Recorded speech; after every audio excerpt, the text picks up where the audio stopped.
Hi, this is Southern Belle 74, and this is Unsolved Missing and a Broken Justice System. In this episode, we're going to focus on a family which is known to be the Turpin family. And I'm going to tell you more details about them, but they are a family of 13 children, and of course, the two parents make it 15.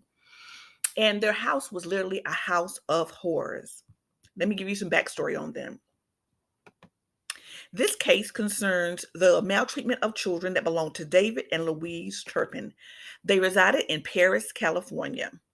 The age of the 13 victims ranged from 2 years old to 29. On January the 14th, 2018, 17-year-old Jordan Turpin escaped from the Turpin residence and contacted the local police, who then raided the house and found disturbing evidence of prolonged child abuse and horrendous living conditions. Given the number of dependents involved, the degree of abuse, and protracted nature occurring over the decades, the story garnered significant national and international interest in the press. Experts in the family abuse consider the case to be extraordinary for a number of reasons. In February 2019, both Turpin parents, David and Louise, were pleaded guilty on 14 felony counts, including cruelty to dependents, child cruelty, torture, and false imprisonment.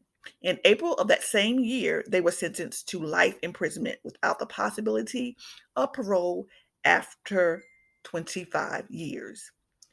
In the following clips, you'll see a picture of the actual Turpins, David and Louise. You'll see the kids. The kids' faces have been blurred for their protection and privacy. You'll see the conditions of the house, and then you'll see Jordan Turpin, who's the one who escaped the house and ran and got in touch with the police.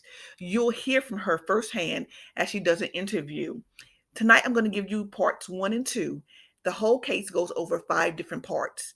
Next weekend, I'll give you parts 3 and 4, and then we'll conclude with part 5. I hope you enjoy it. This video is used as a reaction video, and it falls up under fair use. Please leave your comments in the comment section and let me know what you think about this horrendous story of abuse.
New developments in a case in California where police say 13 children were held captive in their own home, finally rescued after one of the kids managed to call 911.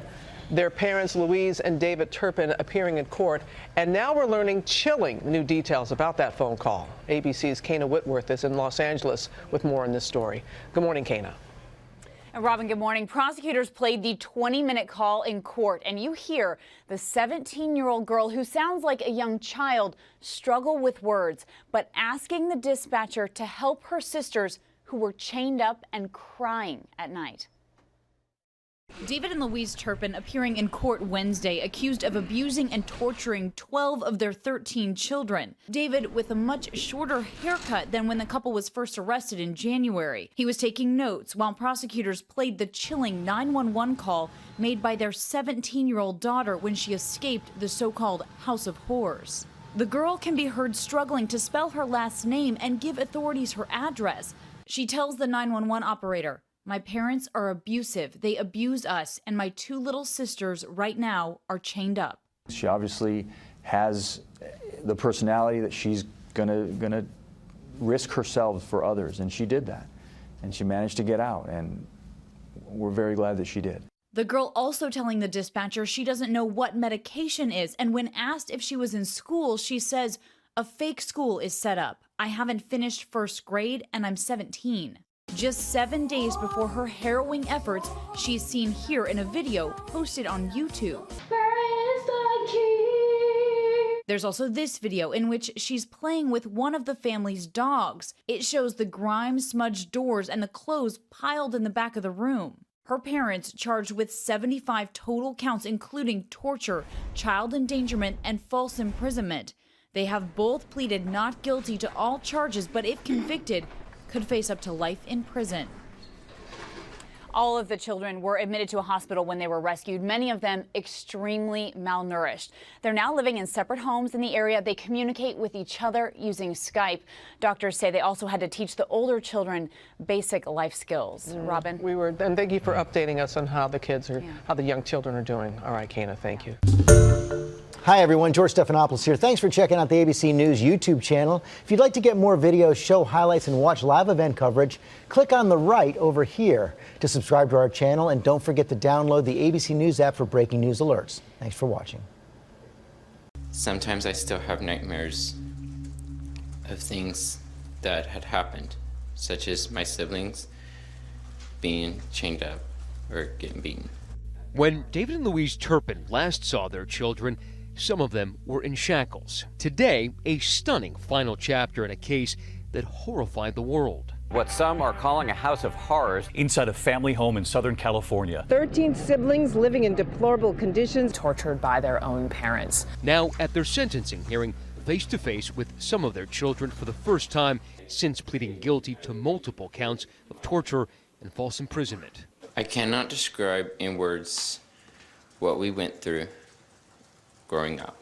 Cameras tilted down to protect the victim's identity. One daughter wounded but resilient. My parents took my whole life from me, but now I'm taking my life back.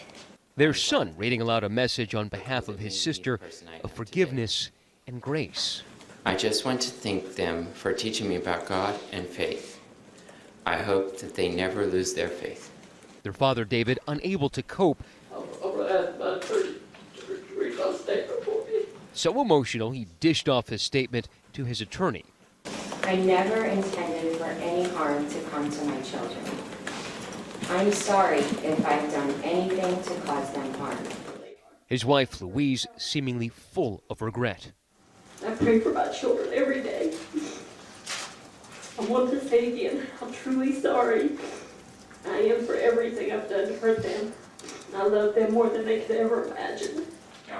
The two were stoic as their sentences were handed down, 25 years to life, with the possibility of parole in 22 years. Would you say that justice has been done? I believe it has. I think that the punishment of 25 to life is what you get in California for first-degree murder. I think that's equivalent to what these two individuals did. They took lives in a different way. They robbed their own children of what they could have been. But it was the children who fought for their freedom. I live in a family of 15 people, and my parents are abusing. They abuse us, and my two little sisters right now are chained up. This audio, exclusively obtained by ABC News, is our first time hearing from any of David and Louise Turpin's children about the abuse and torture to which the parents pleaded guilty in February. And how many of your siblings are tied up? 2 of my sisters, 1 of my brothers. How are they tied up, with rope or with what? With chains. They're chained up to their bed. Authorities say it was just before 6 a.m. when the Turpin's 17-year-old daughter swiped a deactivated cell phone, scrambled out of her bedroom window, and made that call. The reason I ran away from home was because the chains were making places and they would wake up at night and they would start crying, and they wanted me to call somebody and tell them. Her voice high-pitched, sounding a decade younger than her near 17 years, but her purpose clear. And so I wanted to call y'all so y'all can help my sisters. Her courage couldn't be understated. She risked being chained herself if caught. Okay, so you're just around the corner from your house, is that right? Yeah, I think. I'm not sure. I've never been out. I don't go out much, so I don't know anything about the streets or anything. That call would ultimately free the rest of her siblings and land her parents in jail. You've got parents that are torturing their children, causing them pain, causing them suffering over a prolonged period of time through malnourishment, through physical abuse, through psychological abuse. It's horrific. That 911 call shattering the image of what seemed a big happy family. David Turpin once had a steady job with aviation giant Northrop Grumman. The Turpin's Facebook profile featuring family trips, like this one to Disneyland. The children so often dressed in identical clothing, sometimes numbered. The family of 15 lived in a quiet suburb. This community here in Paris, California is known as the crown jewel of this little town. It's the kind of place where kids play out on the street unchaperoned, where people keep their lawns tidy and manicured, and where neighbors talk to neighbors. Did you ever actually see the kids yourself outside? Not outside, but... Neighbor Mike Clifford, who works the graveyard shift, says he did see something odd, though, late at night. You know, I'd come home at anywhere from 12:30 to 3 in the morning. Is the kids marching between those two rooms up there. At 12:30 to 3 o'clock in the morning? That's when I get home, and that's when I would see them. And how long would they march back and forth for in single file? Hours. At the time, the children ranged in age from 2 to 29. 7 of them were actually adults, but looked so much younger because of severe malnutrition. To give you an example, one of the children at age 12 is the weight of an average 7-year-old. When deputies found the 12 siblings, what were the conditions that they encountered in that house? They're horrible. Conditions are absolutely deplorable. It's smelled as filthy. It's clear that some of the victims, when they're chained, are not being taken to the bathroom to relieve themselves.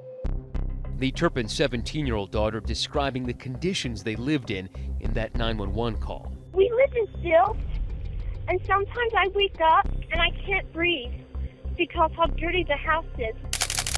These pictures show one of the Turpin's Texas homes years ago. Grime smeared on the stairwells, human filth on the floors, scratches on the backs of doors and walls that the new owners had assumed were made by animals. When was the last time you had a bath? I don't know, almost a year ago. But sometimes I feel so dirty. I wash my face and I wash my hair. Their mother's neglect, the 17-year-old said, was systemic. I don't know much about my mother. She doesn't like us. She doesn't spend time with us ever. Who takes care of you? I take care of myself, and Mother does buy food for us, so she feeds us, but we never talk. They were afraid that anything that they got was going to be taken away. Mark Uffer is the CEO of the Corona Medical Regional Center, where the children spent 2 months recovering after they were rescued. His cabinet filled with mementos the siblings left behind. They seem to have had an enormous impact on the hospital, on the nurses and the doctors, and you. You know, what initially started out as patients coming in through the emergency room turned into sort of a higher calling for all of us. We essentially adopted them. The sunset over. Despite the years of abuse and lack of education, Uffer says the children showed raw talent. She wanted to know about horseback riding. Okay. And they took a great interest in horseback riding. So I said, well, you know, do you have a picture of a horse? And I said, I do have a picture of him. So I showed her this picture on a Friday. And when I came back in Monday morning, they had created this picture. A little over a year after that fateful phone call and their dramatic rescue, the 13 children are doing well. While the youngest remain cared for, the attorney for the eldest 7 says his clients are branching out. All 7 of our clients are living more or less on their own. 5 are living in apartments together, close to each other, and they get together all the time to see each other. How many are going to college? Right now, 5 are going to college. Although the future remains uncertain for a group in a far different place today than they were in their father's Facebook pictures, it is full of possibility. They are shackled no more. For Nightline, I'm Matt Gutman in Riverside, California.